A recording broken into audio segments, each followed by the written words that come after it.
What's going on, guys? This is Sal from the GameExperts. Welcome to another episode of GameExperts TV. So today we are doing another episode of Talking to the Experts. No, let me interview you. Let me interview you. Let me interview you.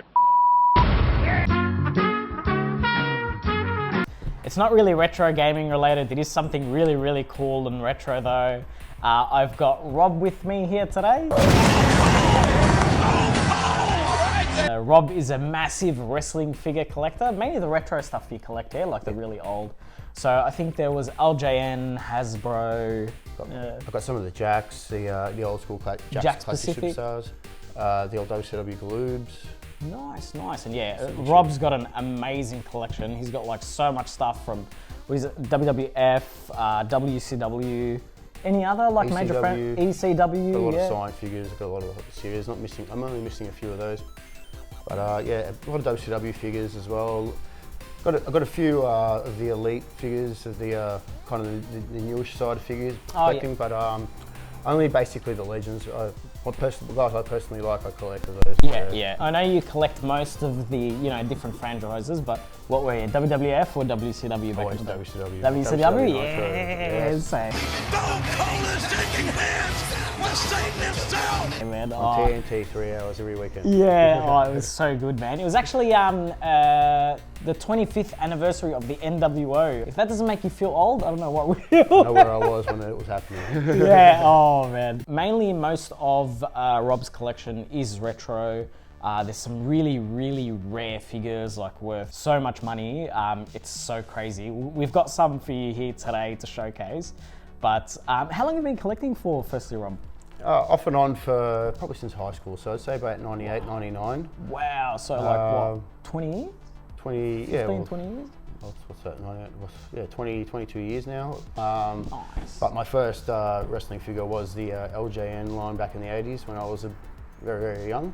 My old King Kong Bundy. King Kong Bundy figure. Oh yeah. That's what basically got me started into it. You drift off into wrestling in the early 90s period and get back into it around the mid 90s, and the WCW San Francisco Tourmakers line got me back into the wrestling figure collecting. That was like 94, was it? They were making their toys? Around about 94 they started, and I used to see them in the magazines, like mail away and get them to your credit card and mail orders back in the day when there was no internet, and it was much harder to get your parents' permission to let you buy something from the States. Always wanted them, so now that I've almost got the whole set. That's crazy. So you've got what, like the whole set of the LJNs, Hasbros? Oh no.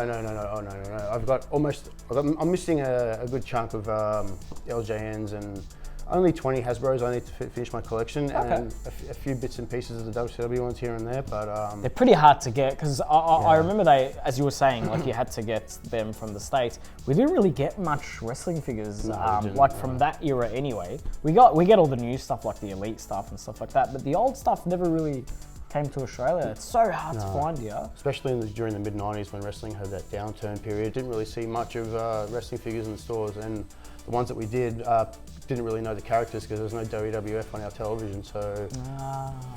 That's probably why we watched a lot of WCW. Yeah. What really got you into it? Was it just pretty much you'd watch the shows and you really wanted to get the figures, or was it... I used to display them out of box when I was a kid, and didn't we all?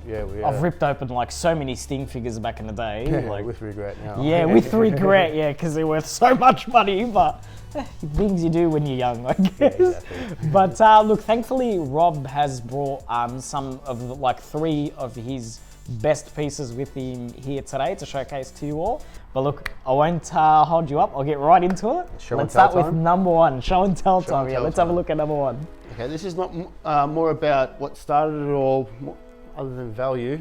Although it does go for a hefty price tag these days. Wow. This is the Hulk Hogan LJN. Every kid had one. If you don't know who Hulk Hogan is, you don't really. Then just stop watching. No, don't stop watching. We'll educate you. You don't even need to watch wrestling to have heard of Hulk Hogan. Of course. He pretty much started everything. He just made it insane, the hype. Obviously, as you were saying, Hulk Hogan is like, Yeah, and to have that figure, I mean, just one thing I love about these are LJNs, yeah. Yes. One thing I love is that they're just massive. So I think I was watching the on Netflix, the toys that made us. Yeah, and that's really what got me re-interested in wrestling figures. That whole breakdown was so awesome. But one thing I love is that the toys are just massive for LJN. Like the Hasbros are so much smaller, but with these they're like massive, as you can see. Obviously the Hulks are. Well, you know that was an error, right? But yeah, that's the thing. So they were supposed to make the mold bigger and then shrink it later on, but it didn't work. It was more for like basically before you go into pre-production, they have the big scale version to show people like what's going to look like, and then they miniaturize it down, and they ended up liking the bigger version even better. So yeah, definitely, and like for the same value anyway, like you might as well have something massive. And yeah, I mean, this is worth, I think I've seen like past listings or sold listing for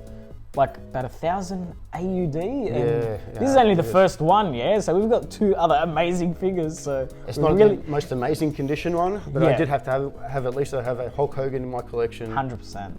And hopefully one does come along with better condition. I'll happily replace it. So anyone out there who's got one for sale, hook up the big man. Rob. Yeah, let's go on to number 2. Number 2. If we're starting off number 1 at a K, then number 2 is going to be awesome, okay, right? Number 2. We have the 1, 2, 3 kid green card WWF Hasbro. Wow, man, 1, 2, 3 kid. I never really got into, like as I was saying, I mainly watched WCW back then. I had no idea who he was, but when good old Six came on to WCW, I was like, yeah, that's it, he's my man. So you were saying that, so with the shippers, they used to come in a certain quantities, and then you'd only get one of these in that shipper. In that box, yeah. So every other figure in that series, you might get 2, 3 figures of each in that shipper container, but only one 2, 3 kid. Meaning, hence why it's so rare. Less were made.